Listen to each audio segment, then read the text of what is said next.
mo, te. Ano matagal dun? Ito naman, ba't di ba ka nag-umpisa uminom? Anong oras na, bakla? Isang nakakalungkot nga po na balita, sikat na social media influencer na si Sammy Meneses pumanaw na nga po ngayong araw dahil sa sakit sa puso.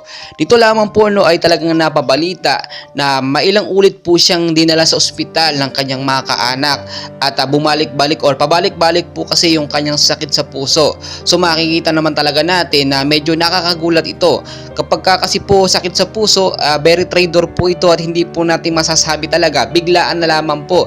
At yun nga po ngayong araw, maraming po mga kaibigan or mga fans niya sa social media ang nalungkot kung dati po napapasaya tayo ni Sammy Meneses at talagang natatawa tayo sa kanyang mga kwelang mga joke, no? At marami siyang napapasayang mga malulungkot na tao. Pero ngayon, tayo naman po ang nalulungkot sa pangyayaring ito na hindi po natin inaasahan. Napakabata pa po ni Sammy at talagang alam naman natin, hindi natin hawak ang buhay ng tao. Biglaan na lamang po tayong kukunin ng may kapal na hindi po natin inaasahan. So nakakalungkot po dahil syempre iba po yung mararamdaman ng pamilya ni Sammy.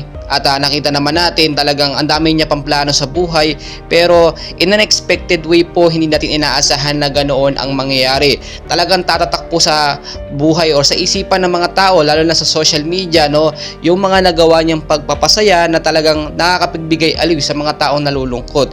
Nakakalungkot man po yung nangyari kay Sammy Meneses sa kanyang biglaang pagpanaw, pero sadyang ganito po ang buhay, hindi po natin malalaman kung ano po ang mangyayari.